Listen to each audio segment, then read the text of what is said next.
एक गांव में दो पड़ोसी थे जो बचपन के अच्छे मित्र भी थे, जिनका नाम रमन और हरिलाल था।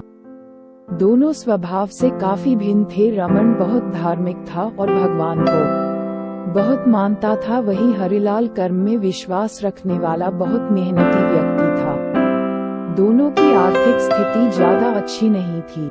एक बार दोनों ने मिलकर अपनी परिस्थितियां बदलने के लिए भागीदारी में थोड़ी जमीन खरीदी।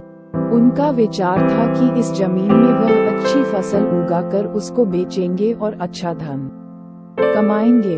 अब समय था फसल पाने के लिए खेत में मेहनत करने का। मेहनती हरिलाल खेत में काफी ईमानदारी से मेहनत करता, लेकिन रमन खेत से दूर ही रहता और मंदिर में जाकर भगवान से अच्छी फसल की उपज मिले इसलिए पूजा प्रार्थना करता।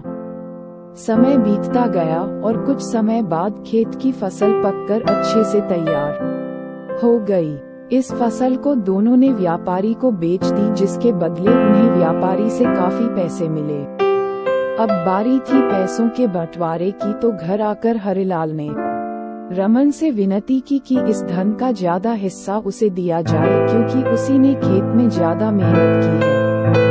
इस बात से असहमति दर्शाते हुए रमन बोला, नहीं, धन का तुमसे ज्यादा हिस्सा मुझे मिलना चाहिए, क्योंकि मैंने भगवान से इसकी प्रार्थना की, तभी हमको इतनी अच्छी फसल हुई। मेरी भक्ति और भगवान के बिना ये संभव नहीं होता। दोनों ही अपनी अपनी बात पर अड़े हुए थे। वह दोनों इस बात को आपस में नहीं सुलझा सके। धन के बंटवारे के लिए दोनों गांव के सरपंच के पास पहुँचे। सरपंच ने दोनों की सारी बात सुनी और उन्हें पता चला कि असली हकदार हरिलाल है। फिर भी रमन की गलतफहमी दूर करने के लिए सरपंच ने दोनों को ही एक बोरा चावल का दिया, जिसमें काफी ज्यादा कंकड़ मिले हुए थे। सरपंच ने दोनों से कहा कि कल सवेरे 7 बजे तक तुम दोनों को इसमें से चावल और कंकड़ अलग करके लाने हैं।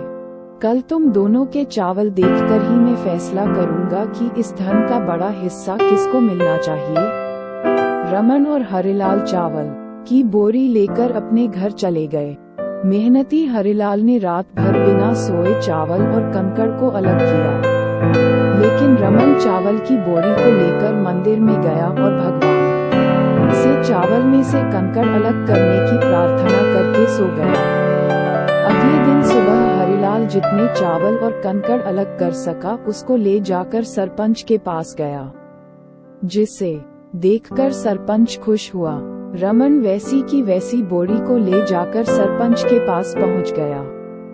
सरपंच ने रमन से कहा कि दिखाओ तुमने कितने चावल साफ किए हैं। रमन ने कहा कि मुझे अपने भगवान पर पूरा भरोसा है कि उन्होंने सारे चावल साफ कर दिए होंगे। जब उसकी चावल की बोरी को खोला गया तो उसमें चावल और कंकड़ वैसे के वैसे ही थे। सरपंच ने रमन को समझाया कि भगवान भी तभी सहायता करते हैं जब तुम मेहनत करते हो। सरपंच ने धन का ज्यादा हिस्सा हरिलाल को दिया। इस घटना के बाद रमन को अपनी गलती का एहसास हुआ, तो वो भी हरिलाल की तरह खेत में मेहनत करने लगा और अब की बार उनकी फसल पहले से भी अच्छी हुई। महत्वपूर्ण सीख। इस कहानी से हमें ये सीख मिलती है कि हमें कभी भी भगवान भरोसे नहीं रहना चाहिए। अपना काम खुद करना चाहिए। सफलता पाने के लिए जरूरी मेहनत करनी ही चाहिए।